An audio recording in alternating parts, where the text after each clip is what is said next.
Hi everyone, thanks you for tuning in to my YouTube channel. My name is Tawanda, but my friends call me Tutu, and I love to create. So today is a very special day for me.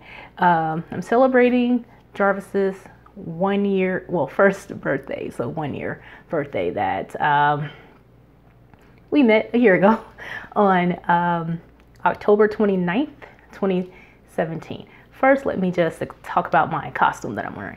So the costume that I'm wearing, I modeled it after Captain America's costume that he wore in the Avengers. I think it was the first Avengers.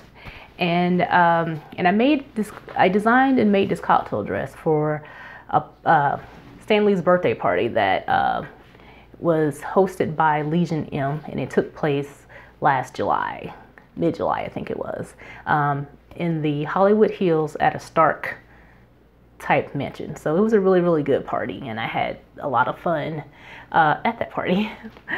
So Jarvis, in case you're wondering who Jarvis is my pacemaker. So I have to go really old school with this and show you guys a picture of Jarvis because I do not know how to do the picture in the video thing. Okay. All right. So this is Jarvis. Jarvis is right there up in my left chest area. There is the leads that lead down into, one leads into my atrium, one leads into my ventricles. And I had to get Jarvis because my heart started slowing down. So what I believe to be the reason why my heart started slowing down was, well, let me just say prior to that, I have an electrical problem with my heart. It started about 7 years ago, where I had like AFib, and which is when it feels like basically your atriums are like, my atriums on crack.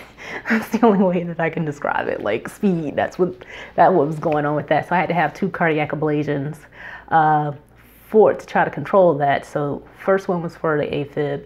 The second one that I had, which was about a year, was it almost a year? No, it wasn't even a year later. It was like about 9 months later for atrial tachycardia, which is where the atriums beat fast. So they did those 2 ablations for me, and they pretty much worked actually, because I haven't had to go to the hospital for related to AFib or ATAC since then.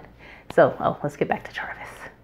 So with that said, so you have a little bit about my history of, the issues that I have with my heart, which is, like I said, it's electrical.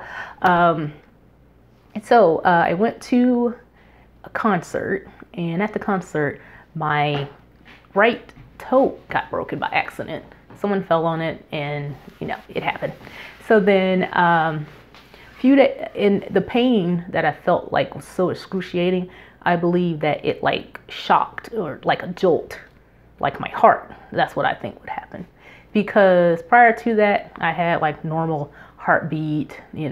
I was beating in the 70s, 80s, no problem. So then I noticed about 3 days later, when I was sitting in the airport about to go visit my mother, my heart rate was under 60. So I was like, all right, okay. I'm like, all right. I didn't really, think none of it. So, I get on a plane, I fly to meet her. Then that was like a Tuesday. Yeah, that was Tuesday night. And then Wednesday, I'm at her house, I'm feeling fine, whatever. And then Thursday I wake up and I could barely move. I was lethargic. Like I didn't know what was going on. I just knew that I was really, really tired, and that I just, I couldn't really, function. So I was like, okay, so I'm thinking, because I have CHF as well. So there's a lot going on with my heart and stuff. So with the CHF, the congestive heart failure, is that I tend to see my body, because my heart is stiff, that it doesn't effectively pump blood and fluids throughout the body effectively. So it starts to accumulate in my cells, my tissues, organs. Yeah. So I was just thinking like, okay, with that, let me take some medication to see if that helped. Well, it didn't really work for me. So I ended up, after I went to visit my friend on Friday, I felt a little bit better Friday. So I ended up, after I went to visit my friend Friday, I came back to my mom's house and was like, hey, I think we need to go to the hospital. So we went to the hospital. Then they saw, they hooked me up to the monitor to see. At that point, my heart rate was like 48 beats per minute. And they checked my, they basically treated me for the CHF symptoms of like excessive fluid and things. And they told me, well, it's normal. Like, people can function normally with heartbeats that low. And I'm like, that is not my normal heartbeat. My heartbeat is normally like in the 80s. So they, I got rid of enough fluid and they sent me home. So I still wasn't feeling that great. So we had to go visit my family. So we had to go visit my family. And then the next day me and my mother drove. And so, I get to my aunt's house and I'm like really tired still, just not feeling well. So again, I went to the emergency room. Second time, 2 times in like less than 24 hours. And the same thing, my heart rate was in bradycardia, and which means that it was at a low rate, but it was a normal sinus rhythm that didn't show any arrhythmias or any blocks or anything. So they're like, and I guess too, like the previous hospital, I guess because I didn't live there, they didn't want to like mess with medications and things like that.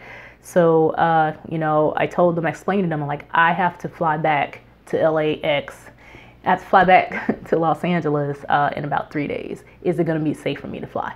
And they said, yes, it is safe for you to fly. We want to promise you that you're going to be fine and yada, yada, yada. So comes the time that, it's time for me to fly. Oh, I completely forgot. So the broken toe, mind you, actually, I was like, okay. I've seen like it's all connected in a sense that because I broke my toe, I had to get assistance from the airlines to get from, I guess when you get your ticketing area to the boarding area. So they had to wheelchair me in. And I think that might be the reason why I kind of broke, my toe got broken in a sense, because I would have tried, like, even if I was feeling bad, I still would have like forced myself to walk, to the boarding thing.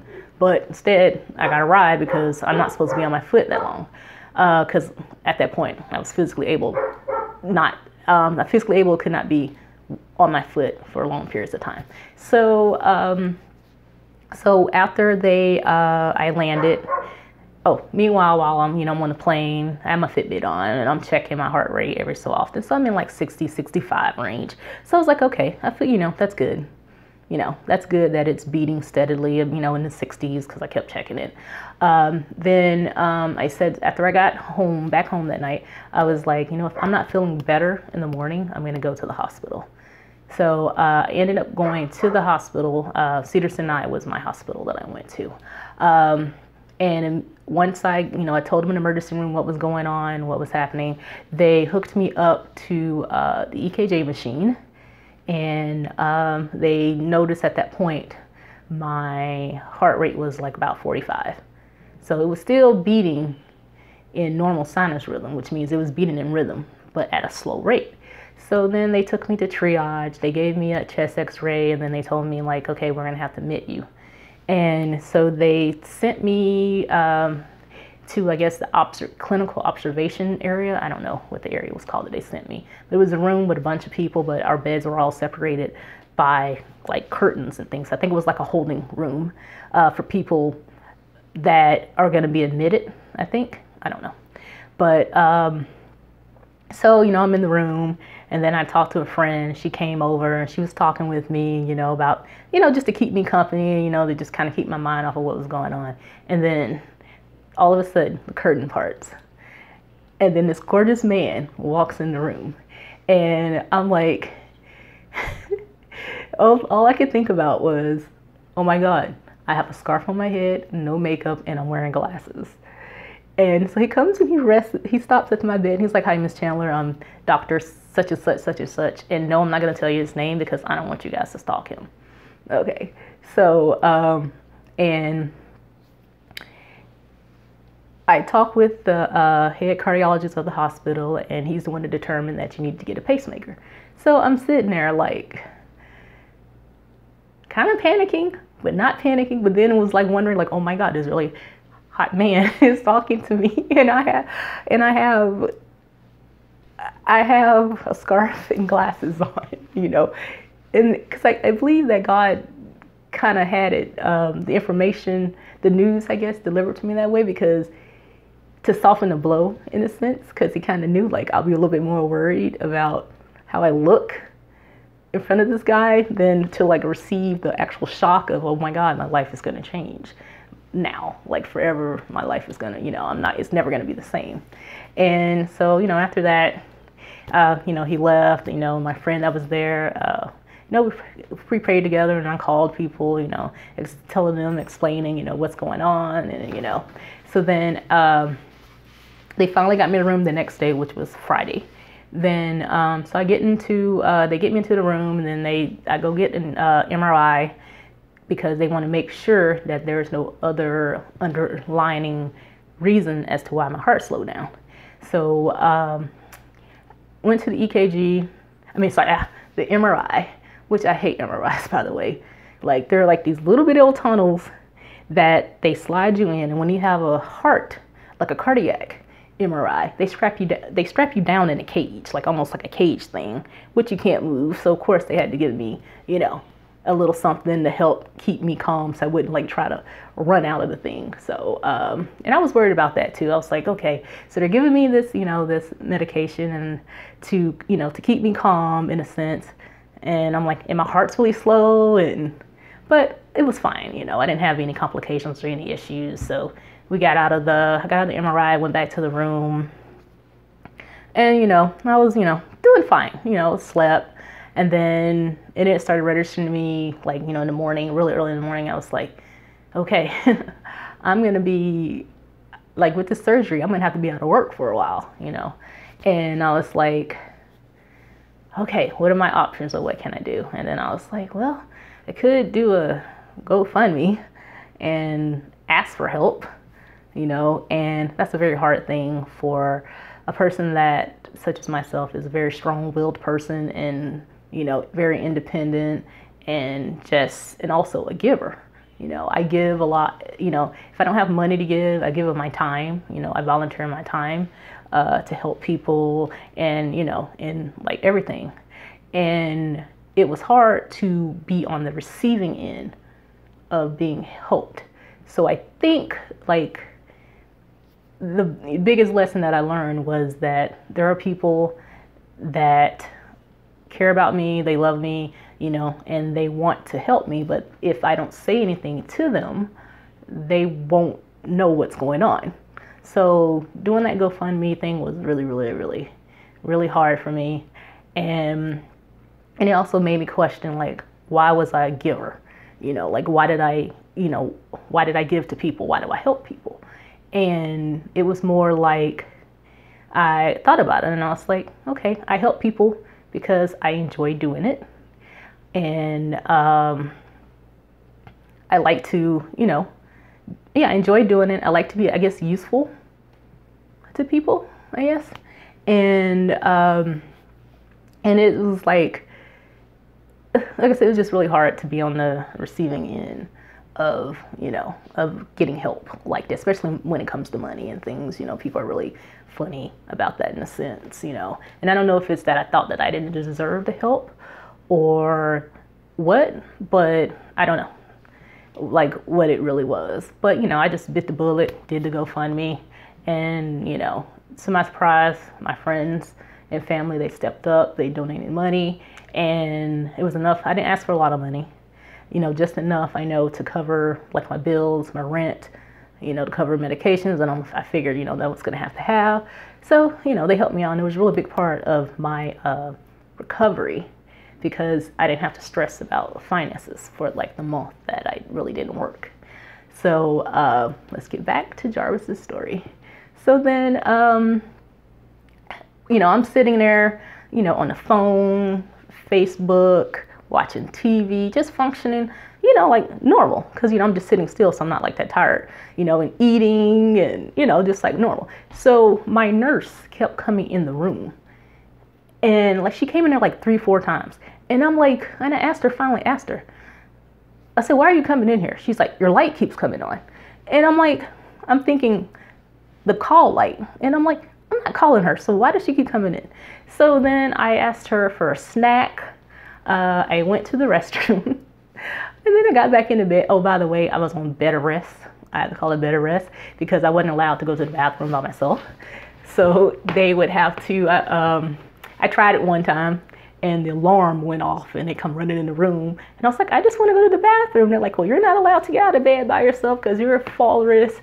And so someone has to come with you at all times. And I'm like, okay, fine. So I called her to come in so I can go to the bathroom. And while I was in the bathroom, I believe she was staring at my monitor. So I come back out and I sit down and then she was like, I was like, okay, I'm like, what's going on? You keep staring at my monitor. And she's like, well, you really want to know? I'm like, yes, I really want to know what's going on.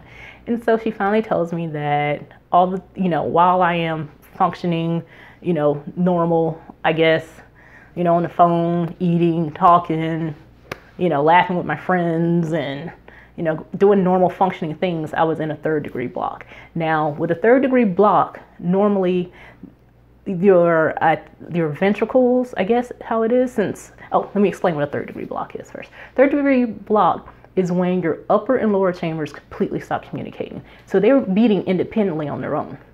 And normally, like when that happens, it's from my understanding, your body starts to get starved of oxygenated blood, I believe. My heart rate at that point was like 34. So I was beating about 34 beats per minute. And so usually it's like sometimes when the heart gets that low, the blood doesn't circulate through the body well. And so I guess parts of it starts like dying, or I don't know how it works. I really don't, I'm not a medical professional. But she was amazed at the fact that I was still functioning normal while I was in a 3rd degree block. So they come in, they do the EKG, and sure enough, I'm in a 3rd degree block. So then they come in, they're rushing in, they're like, okay, we need to put pacers on her. And there's these big old pads that they put in the front and the back of my chest to pace my heart just in case it stops, I guess, beating or working. I don't know. So they then they told me like, we're gonna transfer you over to the cardiac intensive care unit. So you're going to SICU. And I was like, okay. And then mind you, they bought my dinner. So I have a picture I took a picture of the heart monitor and my dinner tray as I was being taken to SICU. So I get into SICU, and of course I'm looking around at, all the people that are in there, because, if you're in a intensive care unit, you're like really, really, really sick. But I guess I didn't feel that way. So I can only say that I contribute that to, to God in a sense, why I didn't feel so, like low, or, just feel like what was going on. Like I wasn't feeling how normal people would feel if they were in my situation. So, they're wheeling me around the room, and then I'm like looking at everybody else in the room, and I'm like, sure enough, I'm the youngest person in this room, as always, with anything with heart related.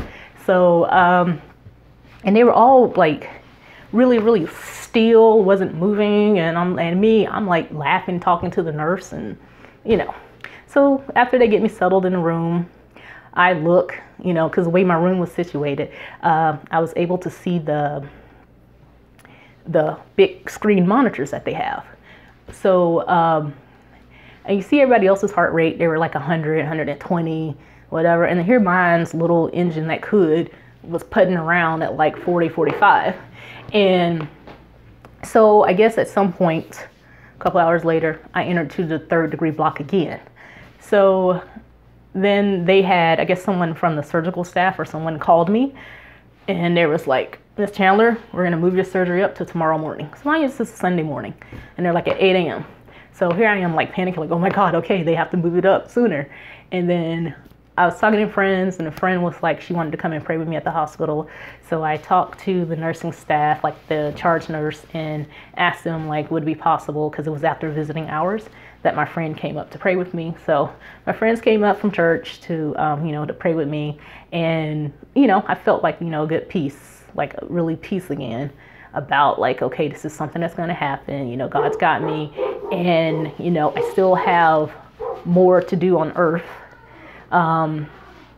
It's not my time yet, and I still have more to do on earth, and, and there's still a purpose for me, to be alive. So, the next morning, well, actually, after they prayed with me, I was actually able to get good sleep. So at 6 a.m., the clinical partner comes in, prepares me for surgery, and then they wheel me down to surgery. As soon as I get in the room, the anesthesiologist gives me a pre-cocktail to help ease me, to calm me down, and ease me into anesthesia. So they put once they started administering the anesthesia, of course, I don't remember anything, completely forgot, anything. And then when I wake up, there's like a blue sheet in front of me. And the first things out of my mouth is, why am I so hot? And it was like, there was a guy like behind me. He's like, oh, she's doing good. She's all right. And then he's like, let's get the heating blanket off her. So they take the heating blanket off. And then they wheel me back to my room. And so, they went, and then I'm like, and I tell them like, I am starving. And so they like rushed, they put in my, my lunch order at that point. And they put in my lunch order. And so I like ate. So that was also a good sign.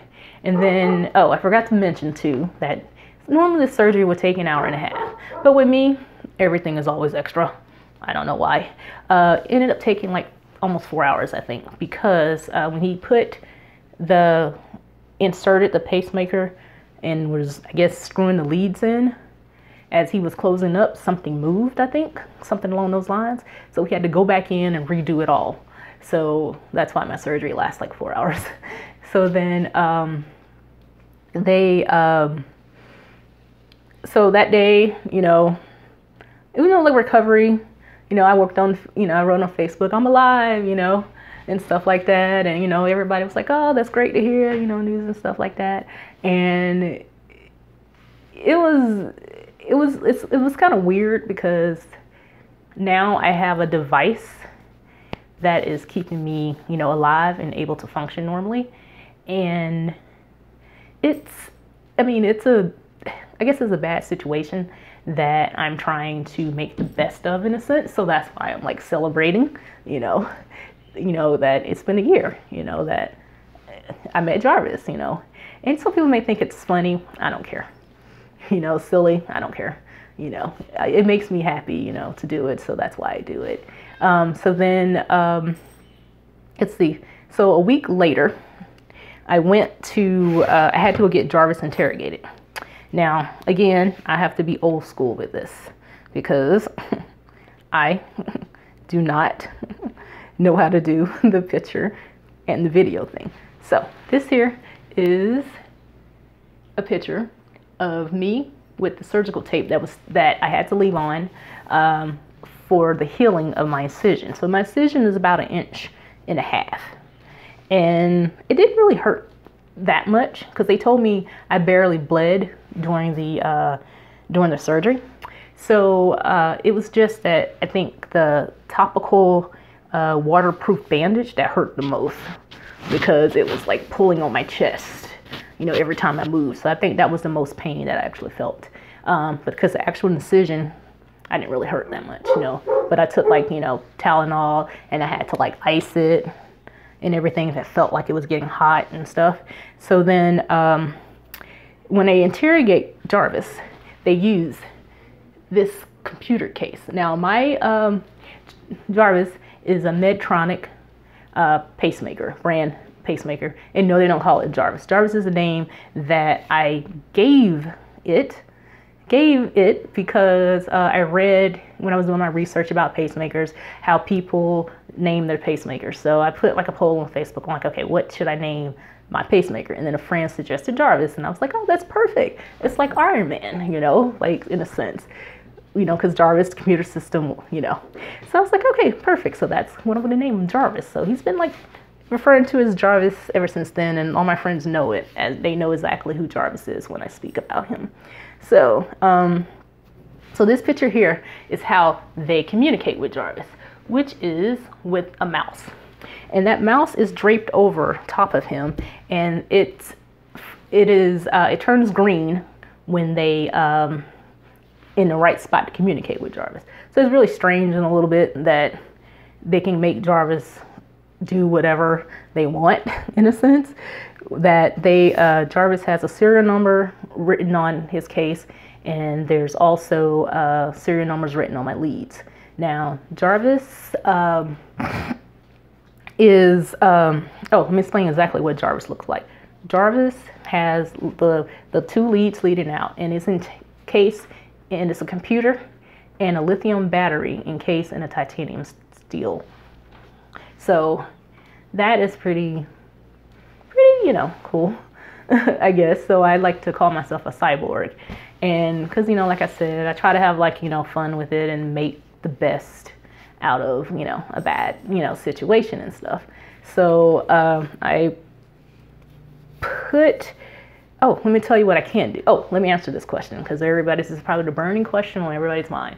Can I go in near microwaves? The answer is yes. I can go in rooms with microwaves. I just can, I'm not supposed to, actually no one is supposed to stand in front of a microwave while their food is cooking. But for me, it's, I just walk away.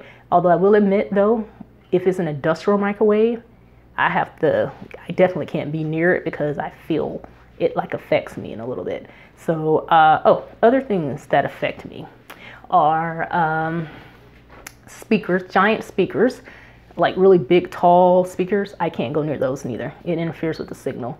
So I found that out one day at church when I was doing the seat drops.